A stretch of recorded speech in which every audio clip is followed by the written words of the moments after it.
As you talk sports, today we're proudly joined for the first time ever on the channel by Sahni. How are you doing today, Dev? I'm good, my friend. Nice to meet you. Nice to speak to you. Nice to meet you too.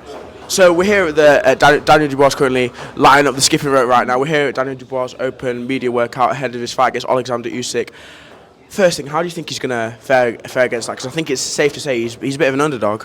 He's a huge underdog, but he is an underdog who is fearless, who throws his punches, who commits to his punches, who doesn't second guess himself, who is one of the hardest punchers in the heavyweight division. Nobody has ever hit Alexander Usyk like Daniel Dubois will hit him next Saturday night.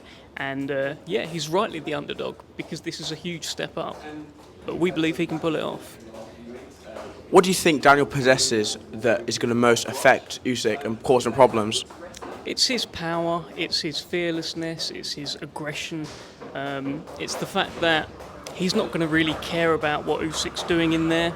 He's not going to be trying to figure Usyk out. He's just going to be doing what he does. And what he does is charge in and knock people out. That's his main strength is his aggression and also probably a little bit his naivety. And at this level, sometimes that can help because you're not second guessing yourself. You're just like, right, I'm just going to go and knock this fella out. And the guy's 36 years old and a lot smaller than me, so go and do it.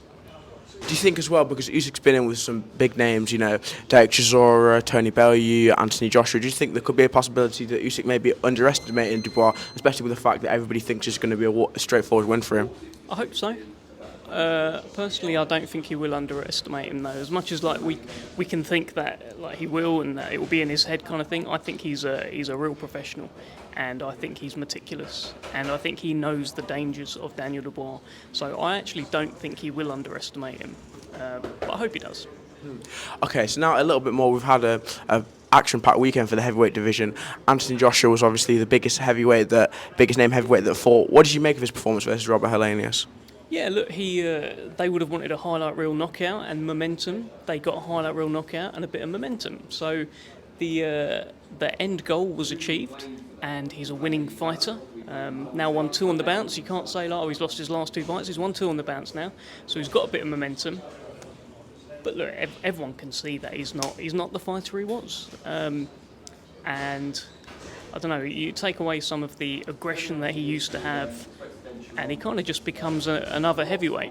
A huge star with a huge fan base and a huge amount of people sort of protecting him, saying, no, he's still that guy and he'll knock out Wilder. But if you approach it with a kind of an unbiased viewpoint, you do just see he's not the guy he was, and I don't think Wilder's a good idea right now. So do you think that even though he did get that highlight reel knockout, the overall performance isn't necessarily going to send fear into the other heavyweights, the other contenders? Look, he showed that he's still, when he does let his hands go, when he does get into range, he has still got the shot to end a fight. So he's still got game-changing power. But the other heavyweights, certainly the top tier ones, and the contenders sort of snapping around, will be looking at him going, well, what was he doing the first 6 rounds? Within the first 6 rounds, I probably could have got to him. Certainly, someone like Daniel Dubois, who just doesn't give a fuck. Basically, he could go in and do all sorts with him. And then obviously the other big name heavyweight, Tyson Fury, he's fighting Francis Ngannou. Obviously, as I'm sure everybody's seen, Eddie Hearn was actually on TalkSport and he got into a bit of a row about whether there was a bias against Anthony Joshua, and he brought up the point that Tyson Fury, the WBC heavyweight champion, is not fighting a boxer. Do you think that is a bad thing for the heavyweight division? I think it's fine. He hasn't got a mandatory. When he gets mandatories, he deals with his mandatories. We saw that last year with Dillian Whyte. He dealt with him. Then he had a voluntary against Derek Chisora after he couldn't fight Usyk in December, couldn't fight Joshua. Again this year, he's tried to fight Usyk, he's tried to fight Joshua, hasn't got a mandatory. So he's been presented with this huge offer to go and fight Francis Ngannou for a bucket load of money in a historic event in Saudi Arabia, where you've got a lineal boxing champion against a lineal MMA champion. I think he would be a fool to not take it. Fair enough.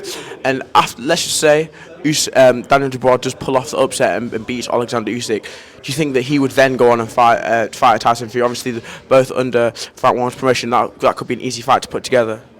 Look, I think it would be, but one step at a time. Daniel Dubois got a hell of a task in front of him in Alexander Usyk, and yeah, let's see. Yeah, so one step at a time for Daniel Dubois. His fight, 26th of August against Alexander Usyk. Thank you very much, Def, for joining me. Been a pleasure meeting you.